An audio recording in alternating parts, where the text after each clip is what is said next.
A couple weeks ago, I was in a CEO workshop and got pulled into a sidebar with three other leaders. All three of them said basically the same thing: the old SEO is dead, but not one of them could tell me what replaces it. They knew they were supposed to optimize for AI, but nobody actually knew what that meant. Is it a website thing, a content thing, a strategy thing? Do we fire our agency? My guest today has spent the last 2 years building the answer to that question. Welcome to Some Goodness, where we engage seasoned business leaders and experts to share practical guidance and tips to help new and future C-level leaders maximize their impact. My guest today is Michael Epps Utley, the founder and CEO of Go Epps, a digital marketing agency he's run for 14 years out of East Nashville. Before that, he was building websites at the dawn of the commercial internet, which means he's now watched every version of getting found online, from directory listings to keyword stuffing to whatever we're calling this. 8 days ago, he launched AEO by Go Epps, a product that measures how AI systems actually see our brand. Well, Michael, welcome to Some Goodness. Thank you. Yeah, Richard, great to be with you today. Thanks so much. So would love to dive right in. I think I was telling you a little bit earlier that I was in a CEO workshop a couple of weeks ago, and several leaders all told me the same thing. They were like, hey, we think SEO is dead. But the interesting thing is nobody had an answer for what did that really mean, or what do you replace it with? So let's start there. What's actually going on these days with SEO and findability? Yeah, what I'm saying on all podcasts is SEO is dead. Long live SEO. And the new king is AEO and GEO being added to SEO. So I think what's appropriate is that SEO is treated as the umbrella, but we have some new additions that are sort of changing what it means. And I really think that all of this, what we're really talking about is where's the open market? And I think SEO, when we see it as just one channel, I think that's a very short-term way of seeing it that has a lot more to do with the prominence of Google than actually brand discovery. So yeah, overall, I think SEO is not going anywhere. We're adding AEO to the picture. It's becoming a part of it. And so two things are happening at once. SEO is diminished in the Google search results page, but I think that's a really separate question and is maybe more of a temporary thing. I think some things are going to shake out that are going to change that. But overall, yeah, I think it is different. It's a different world. There are different tools, but the open market's not going to go away. It's built into how we work. It's built into how we think. And unless there's a big nation of people out there who want somebody to do thinking for them, I don't think SEO is going to die. Got it. That's helpful. And I want to double click into the terms a little bit. So SEO, search engine optimization. We got to optimize for the search engines out there. Naturally, we think about Google, right? It's funny to think about the old search engines that kind of died away. But AEO, correct me if I'm wrong, but that's answer engine optimization, and GEO is generative engine optimization. They sound similar, but what are the distinctions that we may need to care about? Yeah, I think definitions are good, and it's hard to kind of get to the essential element of each of these because it is so new. But I would think of it as SEO is for ranking in search, AEO is for ranking in answers, and GEO is for ranking in generated answers, meaning their sources. So ranking in sources. And so that's probably the current state of affairs. We really do need functionally a term for organic discovery. And I think what makes the most sense to me, because I've been doing this for 25 years, is SEO. I equate SEO as the open space of something, but that's really more my choice. It could be that AEO becomes the more dominant thing. And if it does, that's great. But I think we'll see it as the continuation of SEO, not something totally disconnected or separate. Thank you for that. I think just kind of thinking about, searching versus answers versus generated responses and backed up with sources, I think that brings a lot of clarity that I was missing anyway. When you think about a user behavior, I mean, these days I don't go to Google to search anymore. I usually start with my favorite AI, right? Either Claude or ChatGPT or Gemini or something like that. Is that where the market's moving? And does that make a difference as we think about, where people go interact and find answers or find sources or find help or collaborate? It's absolutely changed everything in the last year or so. Now, when we're producing something for a website, like a new page of content, we're not just thinking about keywords and how to be found for people using a search engine. We're also thinking, what do we bring that's new, that answers a question nobody else is answering, so we can be an answer for people, we're also thinking about how can we be an authoritative source for something new. And so I just got off a call with my team for a project we're doing for a law firm. And so one of the things that we're doing for them is data journalism. We're using existing data out there in the world, but then seeing it the way that we see it and taking it through our lens and articulating that on their website as a blog post. So it's not that SEO sort of goes away, but it's changing what matters the most as we bridge these two worlds of answers and search results. And so, yeah, I think AEO is going to build on top of SEO to provide new ways for people to get answers instead of doing all that work themselves. But at the end of the day, I think there's room for both. I think search engines are not going to die or go away. I think they still play a role. And I think there's actually a market opportunity for somebody to say, hey, I just want to see search results. I'm trying to actually see the internet for a minute here and Okay. not just avoid seeing the internet, but hey, I want to see the internet. And so the way it's playing out is we're not seeing that AI is replacing search. We're seeing it's adding something new. People were always bouncing around to 3 or 4 places to validate something before having to deal with like a person or engage in a conversation or buy something on an e-commerce website. But now we're seeing additional real estate be built for those Mm. interactions in the AI space. And so for us, this is like lava in a volcano in Hawaii. It's coming down the mountainside and building new islands. And so I Right. see it as more, not just a switch. So additive, not a switch or replacement. And then certainly, I would assume this has major implications on just website strategy and website content, right? And so if I'm a CMO, what do I tell my team, if, hey, we need to optimize for AI or optimize for findability, what are some things that they need to start looking into right now and, maybe think differently than the way we were thinking about website before? Yeah. So over the last few years, we've maintained, gosh, probably now for about 10 years, an annual audit that we create with a couple of other agencies of SEO best practices. And Okay. so we do fresh research every year and we update our list. Well, we're just adding some sections to the list. So these AEO and GEO tactics are new things and they're different, but they go on the list of best practices that we apply. And yes, there are some trade-offs, but SEO has always been a game of change and evolution. And so there's never been just the way that SEO is done. It's always been evolving. And so for us, we've been in business for 14 years. We've been evolving the whole time. I don't know of any agencies that haven't been sort of reacting to changes at Google with how they've, put Gemini content up front. That's had a massive effect.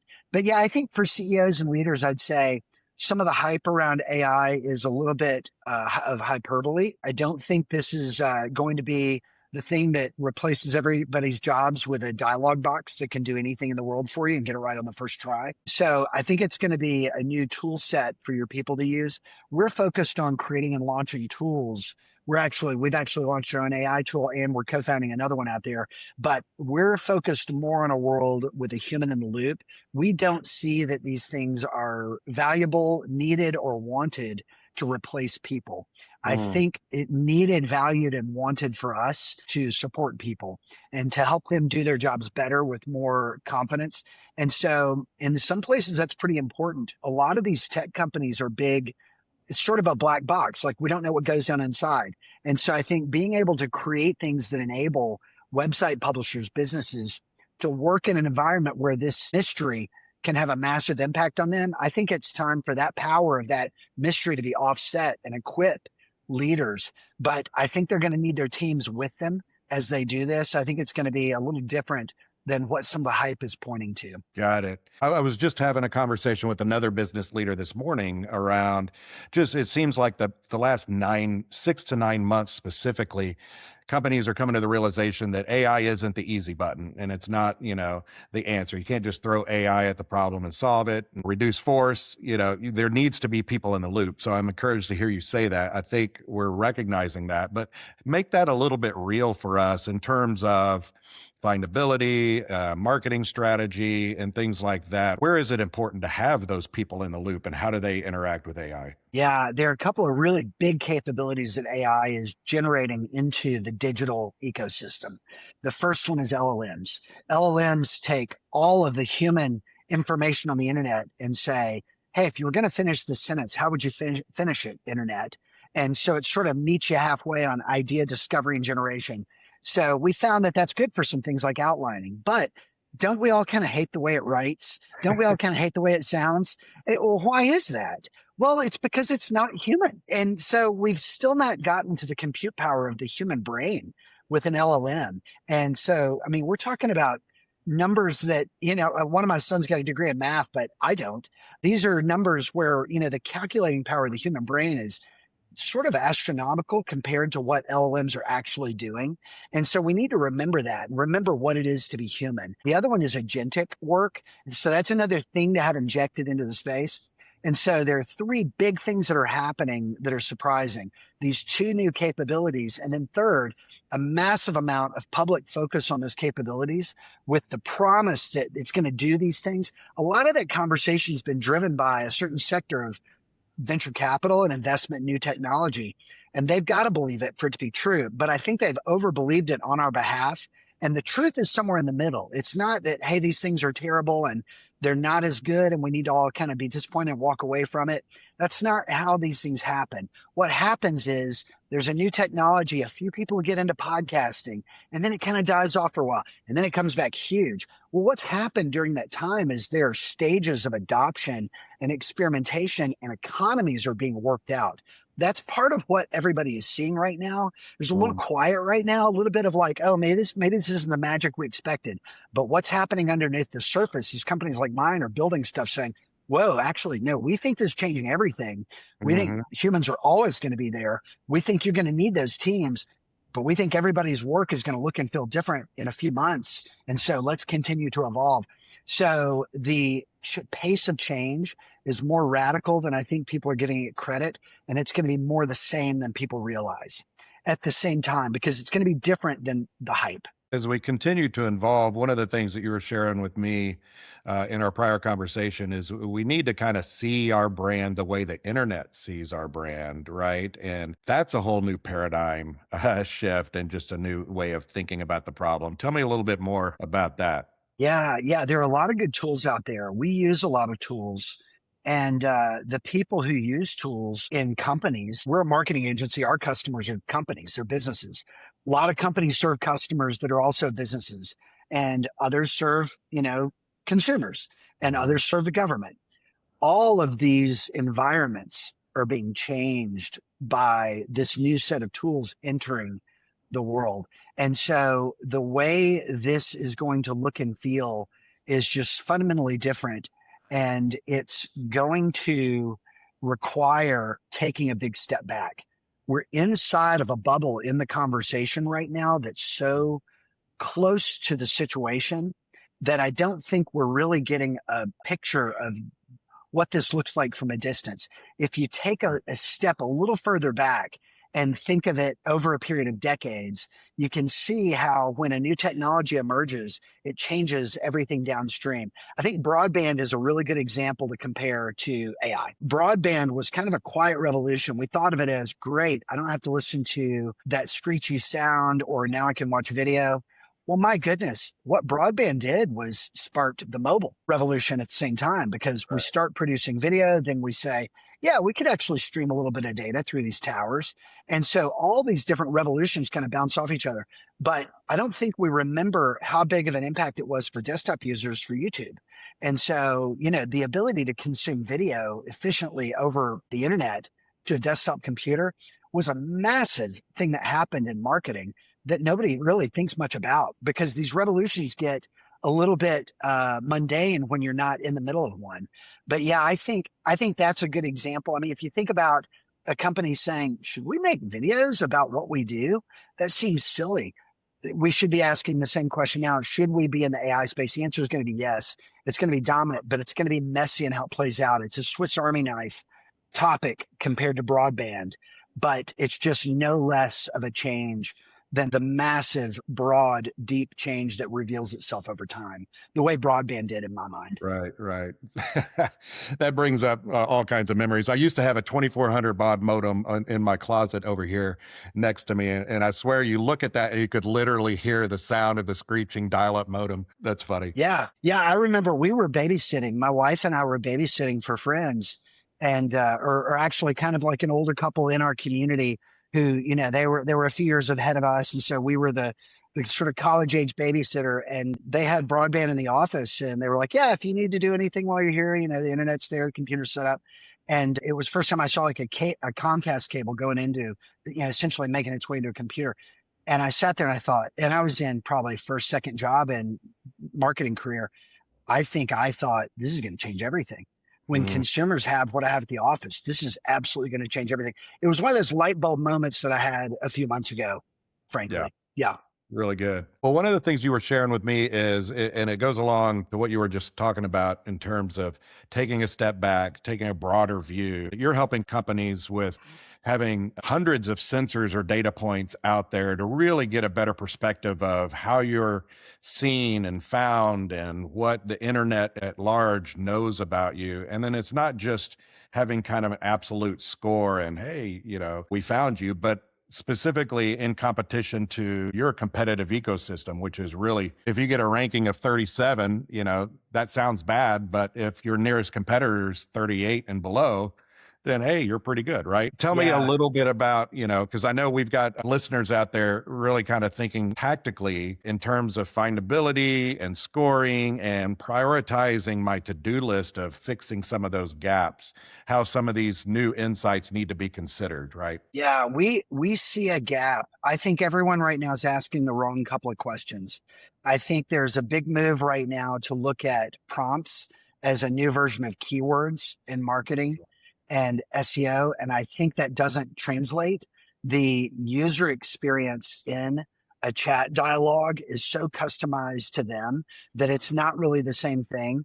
And so the direction that a lot of conversation has been over the last few months and where tools are going, a lot of the popular tools is sort of equating prompts to like hey, we can take this prompt and it's representative of a category of prompts, and that's kind of like a keyword. I don't think that works. So I think that's a big change that's happening. The bigger change that's happening is I think we're going to see a confederation or a breaking up of where people go first. Google has been dominant. I think it will continue to be dominant in a lot of ways because of its massive user base. Think of like Microsoft at certain times had such a massive user base that nobody could offer something, even something free like Star Office or whatever, like a freeware version couldn't beat Microsoft. Google's kind of in that place right now with AI. They're kind of catching up in terms of making work, trying to have workable responses. But as things change, it becomes more complex. We can't live in what I call Pax Googliana, this era of peace that we've had where Google was so big and dominant as the homepage of the internet. I think ChatGPT is arguably homepage of the internet for a lot of people now. So is Grok. So as these tools become individuals' homepage or starting point, it's going to break things up. So we can't really live in a tool ecosystem geared around one of those silos. Our tech, what we're excited about, what we're doing right now and have built and have rolled out and are now building and delivering is backing way up. So yeah, we've created 180 data points around a brand to look at it from the outside, to see it the way the internet sees it. Okay. And so the good thing there that we're doing, and I don't want to make this feel like a sales pitch, but I do think it's worth kind of, the thought experiment here for somebody to kind of understand this. But we're taking 180 data points very distant from each brand, summarized into essentially 43 algorithms that we created in subroutines to see 10 different metrics.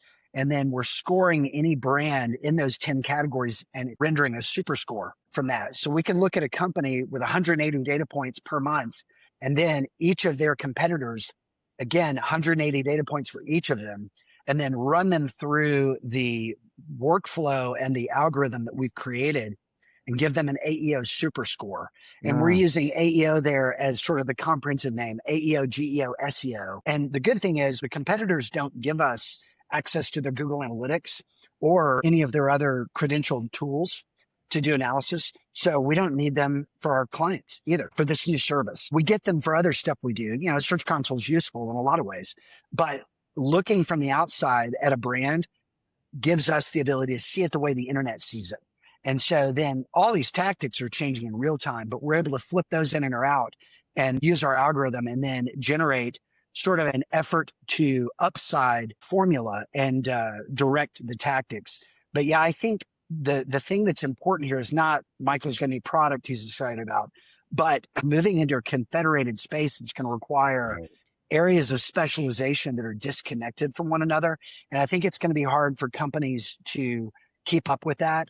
And I saw a stat this morning. It looks like about 90% of companies and agencies are leaning to buy solutions to implement AI rather than build. And so I think everything's been really slow in the economy for the last year. And I think a lot of people have been building and facing that learning curve and petering out and now don't know what to do. And I'm ready to raise the flag and say, y'all, I've been building this stuff. I haven't slept a lot in the last year. You do not want this, Ricky Bobby. Right. Trust me, you do not want this, Dewey Cox. It's stay away. You do not want this. And so the market's showing that the complexity is proving itself out about a 9-to-1 ratio, build or buy. People are buying. It's going to be a specialized set of tools for these new areas, but it's a totally different environment for strategy now. That's really good. You got my wheels turning, naturally. And I love just the specific insight of, keywords and search phrases and optimizing for that. I mean, that's outdated. That's an old playbook. It's not going to get you where you need to go going forward. You really need to think broader than that, look at a lot more signals to really assess the situation and see your brand as the internet sees you. And certainly your tool can help us do that. When we think about our listeners, one of the things I try to give them is practical takeaways. A lot of times we've got leaders listening on their commute, streaming it wherever on the road. Are there any kind of 3 takeaways that you could just make it tangible and say, hey, when you get back to your desk, write these down, share this with your team. It'll get you started off on the right foot. Oh, yeah, absolutely. I would say take a very broad approach to these strategies and start to do them now, but stay broad.